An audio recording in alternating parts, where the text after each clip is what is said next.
నమస్తే, welcome to టే news. నేను సింధూర. ఇక అప్డేట్స్ చూసే ముందు హెడ్లైన్స్ చూద్దాం. అసెంబ్లీ నియోజకవర్గ సమావేశాలతో గులాబీ శ్రేణుల్లో జోష్. పార్లమెంట్ ఎన్నికల్లో సత్తా చాటుతామంటున్న కేడర్.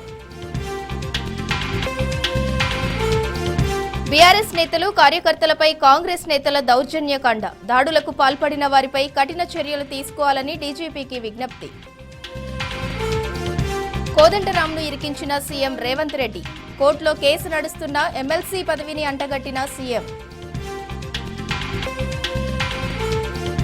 రాష్ట్రంలో మొదలైన కరెంటు కష్టాలు. వేలాపాలా లేని విద్యుత్ సరఫరా, నీరు లేక ఎండుతున్న పంటలు. ప్రాజెక్టుల అప్పగింతలపై రేపు కేఆర్ఎంబీ బోర్డు భేటీ. నాగార్జున సాగర్, శ్రీశైలం ప్రాజెక్టులపై చర్చ. పాక్ మాజీ ప్రధాని ఇమ్రాన్ ఖాన్ కు ఎదురుదెబ్బ. అధికారిక రహస్యాల బహిర్గతం కేసులో 10 ఏళ్ల జైలు శిక్ష.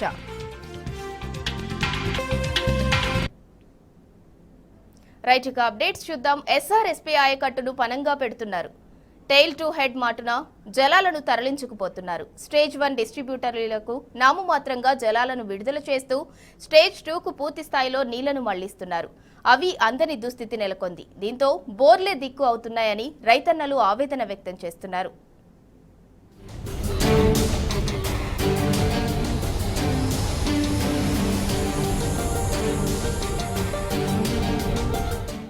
సాగునీటి శాఖ మంత్రి ఇలాకా కోసం ఎస్ఆర్ఎస్పీ ఒకటి ఆయకట్టును పనంగా పెడుతున్నారు.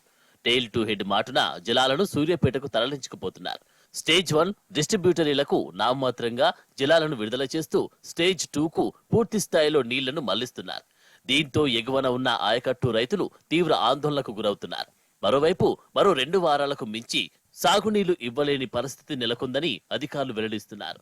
కాళేశ్వరం ద్వారా జలాలను ఎత్తిపోసుకునే అవకాశమున్నా ప్రభుత్వం మాత్రం చోద్యం చూస్తున్నది. విరసి ఎస్ఆర్ఎస్పీ ఆయకట్టు మొత్తంగా ఇప్పుడు ప్రశ్నార్థకంగా మారే దుస్థితి నెలకొన్నది.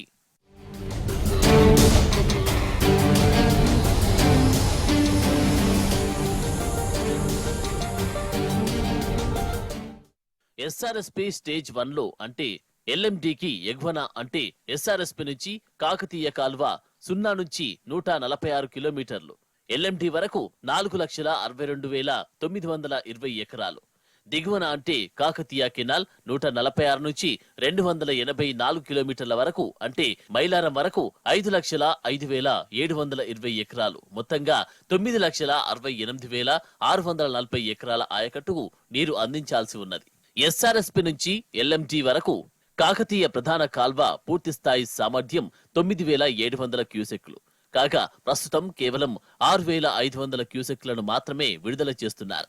ఎల్ఎండి దిగువ నుంచి బయ్యన్న వాగు వరకు కాలువ ప్రవాహ సామర్థ్యం 6,000 క్యూసెక్లు కాగా ప్రస్తుతం 4,000 క్యూసెక్ల కంటే తక్కువగానే విడుదల చేస్తున్నారు.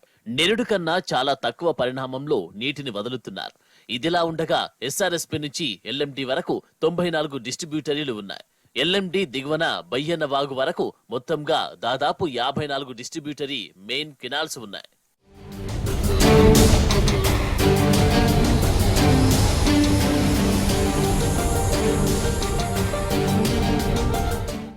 మార్చి 2వ వారం వరకే ప్రస్తుతం ఎస్ఆర్ఎస్పీ ఆయకట్టుకు సంబంధించిన ప్రాజెక్టుల్లో కేవలం మార్చి 2వ వారం వరకు మాత్రమే సరిపడా నీటి నిల్వలు ఉన్నాయని అధికారులు వెల్లడిస్తున్నారు. పూర్తి స్థాయిలో సాగునీటిని అందించే పరిస్థితి లేదని తేల్చి చెబుతున్నారు.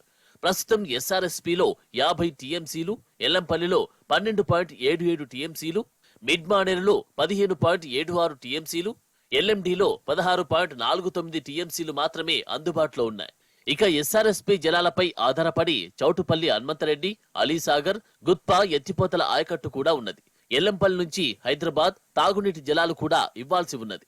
ఇప్పటికే ప్రజాప్రతినిధుల ఒత్తిడి మేరకు ఎల్ఎండికి 3 టీఎంసీల మేర జలాలను తరలించామని, ఇక అంతకు మించి ఇవ్వలేమని అధికారులు చేతులు ఎత్తేస్తున్నారు. మొత్తంగా ఎటు చూసినా మార్చి 2వ వారం వరకే సాగునీటిని విడుదల చేసే అవకాశాలున్నాయని వివరిస్తున్నారు. నిరుడుతో పోలిస్తే భూగర్భ జలాలు సైతం వేగంగా లోతుకు పడిపోతున్నాయి. దీంతో ఎస్ఆర్ఎస్పీ ఆయకట్టు మొత్తం ప్రశ్నార్థకంగా మారే పరిస్థితులు నెలకొన్నాయి.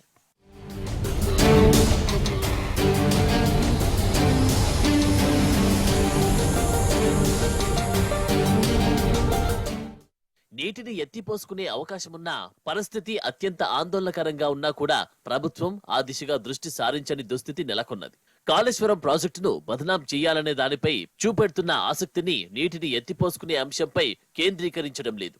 మేడిగడ్డలోని లక్ష్మీ బరాజ్, అన్నారం, సుందిళ్ల బరాజులు మరమ్మతులు కొనసాగుతున్నా కూడా నీటిని ఎత్తిపోసుకునే అవకాశముందని అధికారులు వెల్లడిస్తున్నారు. ఇప్పటికీ ప్రాణహితలో రోజుకు సగటున 5,000 క్యూసెక్కులకు మించి ప్రవాహాలు కొనసాగుతున్నాయి.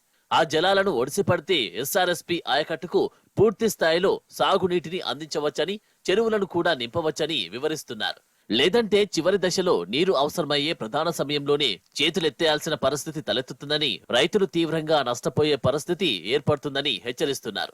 అదిగాక ఆ సమయంలో ఎత్తిపోసుకుందామన్నా ప్రాణహితలో ప్రవాహాలు కూడా ఆశించిన మేరకు ఉండకపోవచ్చని చెబుతున్నారు.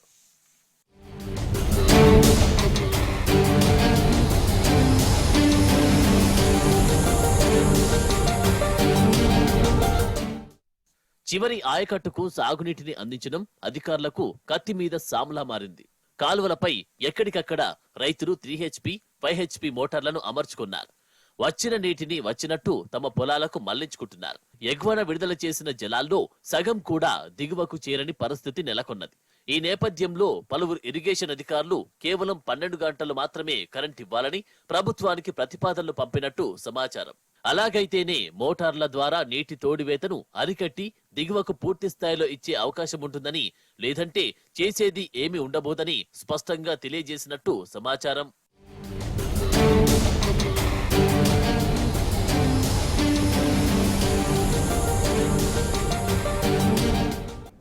మోసమే కాంగ్రెస్ నైజం. నోరు తెరిస్తే అబద్ధం, మాట్లాడితే అసత్యం. అబద్ధాలకు కాంగ్రెస్ పార్టీకి అవినాభావ సంబంధం ఉంది. లెక్కలేనన్ని మాయమాటలు చెప్పి అధికారంలోకి వచ్చిన కాంగ్రెస్ పార్టీ అబద్ధాలతోనే పబ్బం గడుపుకుంటోంది.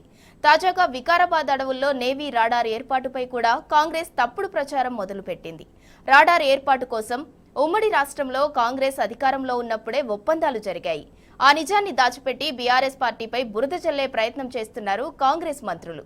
ప్రకృతిని నాశనం చేసే రాడార్ వికారాబాద్కు రాకుండా 10 ఏళ్ల పాటు అడ్డుకున్నదే కేసీఆర్. పచ్చటి అడవిలో ఒక చెట్టు కూడా తెగి పడకుండా కేసీఆర్ కాపాడుతూ వచ్చారు. అయితే ఆ నిజాలకు మసిపూసిన కాంగ్రెస్ నాయకులు ఇప్పుడు పచ్చి అబద్ధాలు వల్లెవేస్తున్నారు. బీఆర్ఎస్ పార్టీని బద్నాం చేసే కుట్రలకు నిస్సిగ్గుగా తెరలేపారు. 12 లక్షల చెట్లు తీసేస్తారట.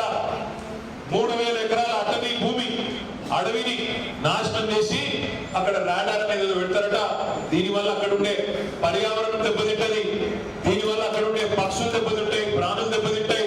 అక్కడ రేడియేషన్ వల్ల జీవ వైవిధ్యం మొత్తం దెబ్బతింటది. అది వద్దు అనే మాట ఇవాళ ఇక్కడ వాళ్ళు వచ్చి చెప్తా ఉన్నారు.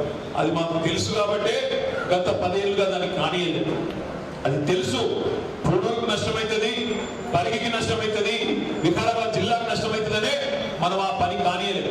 కానీ ఇవాళ వీళ్ళు రాగానే 10 రోజుల్లోనే ఆగమాగం 12 లక్షల చెట్లు కొట్టేసే ప్రాజెక్టుకు వీళ్ళు జెండా ఊపితే మరి ఇక్కడ పోయిన పర్యావరణవేత్తలు ప్రశ్నించే గొంతులు నేను అడుగుతా ఉన్నాను.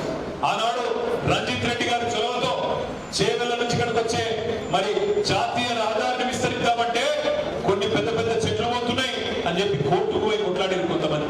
ఆ పెద్ద పెద్ద మర్రి చెట్లు పోతున్నాయని కోర్టుకు పోయి దాన్ని చాలా రోజులు ఆపారు. నేను అడుగుతున్నా, కొన్ని 100ల చెట్లు పోతుంటేనే ఆగమాగం చేసిండ్రే.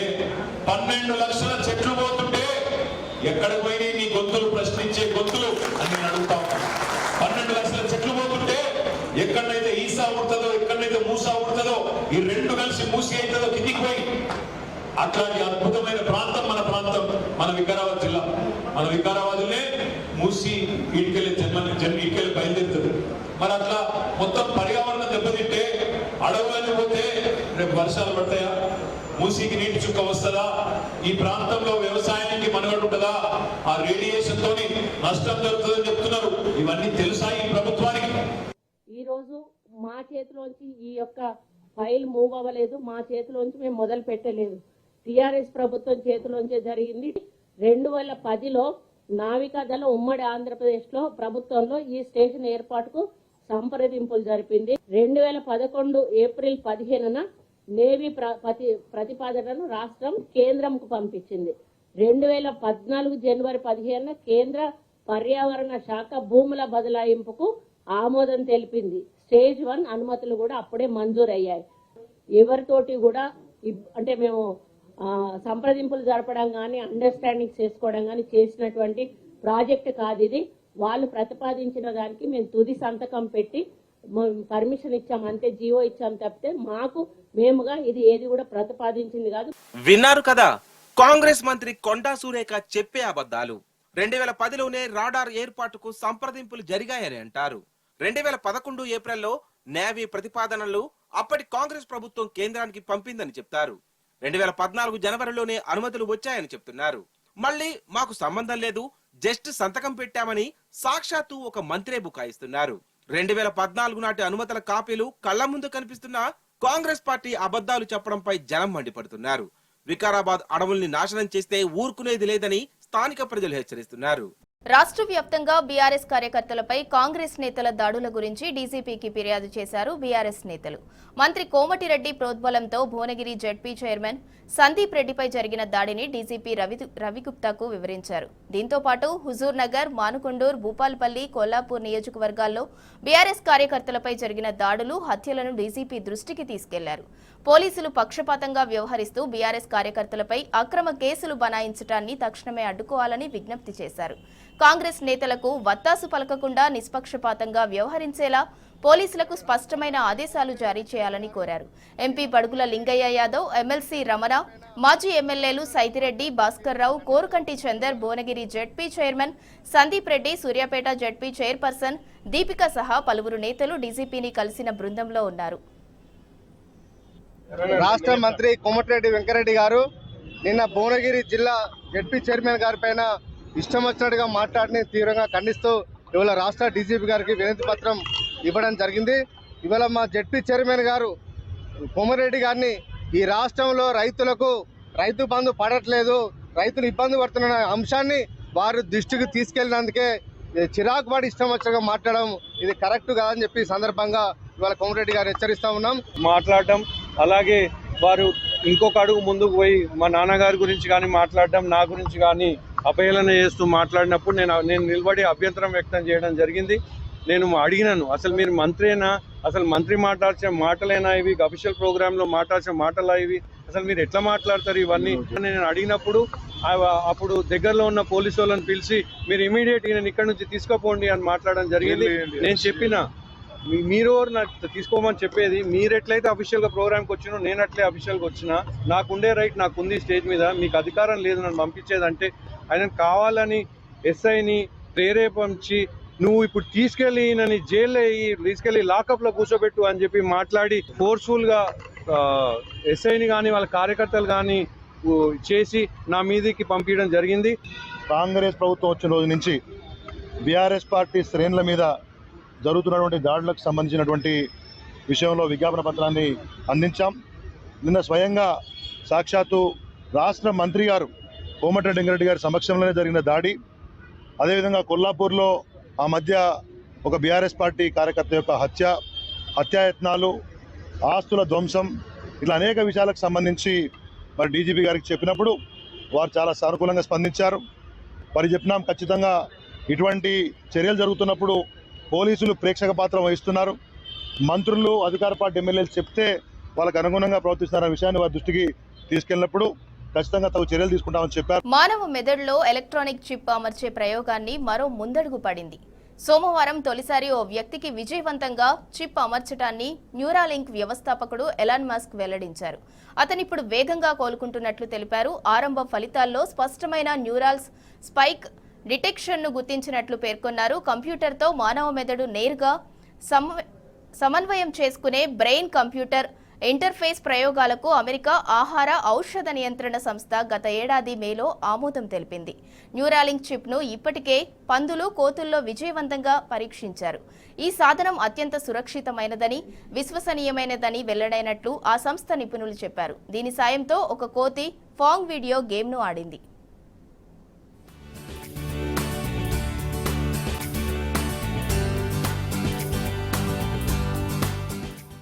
రామ్ కథానాయకుడిగా దర్శకుడు పూరి జగన్నాథ్ దర్శకత్వంలో వచ్చిన ఇస్పాట్ శంకర్ సినిమా చూశారా?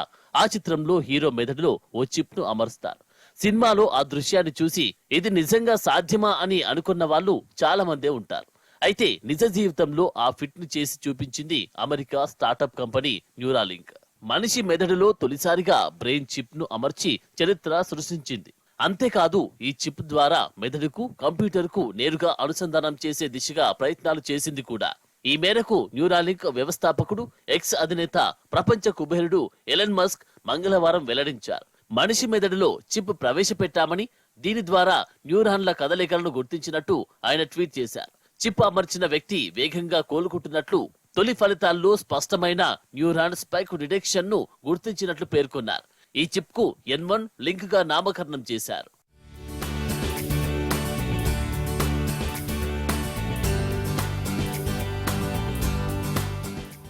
మనిషి మెదడు, వెన్నెముక సంబంధ సమస్యలపై అధ్యయనం చేయడం, పక్షవాతం వచ్చిన మనిషి కంప్యూటర్ సాయంతో అవసరమైన పనులు నిర్వర్తించడం కోసం తీసుకొచ్చిందే చిప్ N1.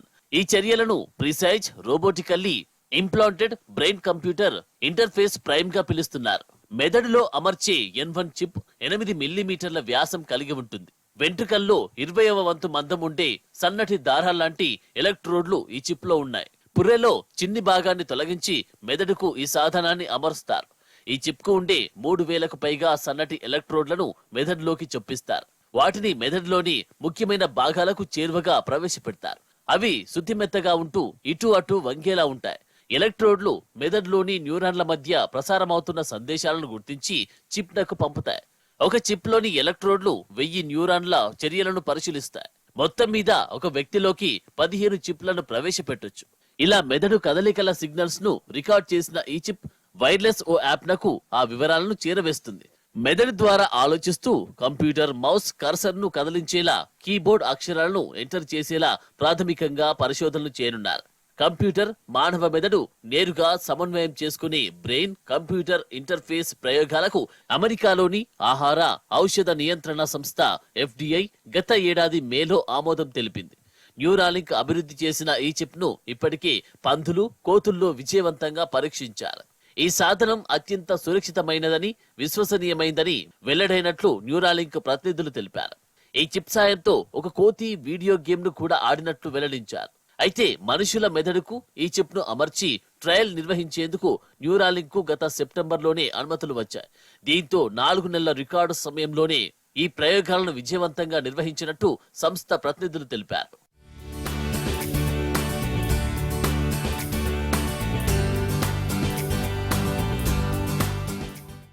నాడీ సమస్యలు, వెన్నుపూసకు గాయాలు, పక్షవాతం వల్ల కాళ్ళు, చేతులు పూర్తిగా లేదా పాక్షికంగా చచ్చుబడ్డ రోగుల్లో స్పర్శ కదలికలను AI ఆధారంగా ఈ చిప్ సాయంతో మెరుగుపరిచే అవకాశమున్నది. ఈ చిప్ సాయంతో పక్షవాతం వచ్చిన వాళ్ళు కూడా స్మార్ట్ ఫోన్లు, కంప్యూటర్లను సులభంగా ఉపయోగించగలుగుతున్నారు.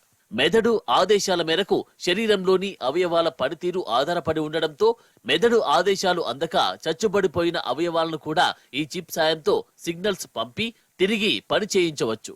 డిమోన్షియా, పార్కిన్సన్స్, ఆల్జిమర్స్ వంటి సామాజిక సమస్యల చికిత్స కోసం ఈ చిప్ ను వాడొచ్చని నిపుణులు చెబుతున్నారు. అవసరమైన ప్రోగ్రామింగ్ నైపుణ్యాలను మెదడులోని చిప్ లోకి డౌన్లోడ్ చేసుకుని కంటి చూపు, వినికిడి వంటి సమస్యలకు చెక్ పెట్టొచ్చని పేర్కొంటున్నారు. ఈ చిప్ సాయంతో హార్మోన్ స్థాయిని నియంత్రించొచ్చని, కుంగుబాటును దూరం చేసుకోవచ్చని కూడా పరిశోధకులు చెబుతున్నారు. స్మార్ట్ ఫోన్స్, కంప్యూటర్స్ ను తాకకుండానే చిప్ సాయంతో ఆపరేట్ చేసే అవకాశం ఉన్నది.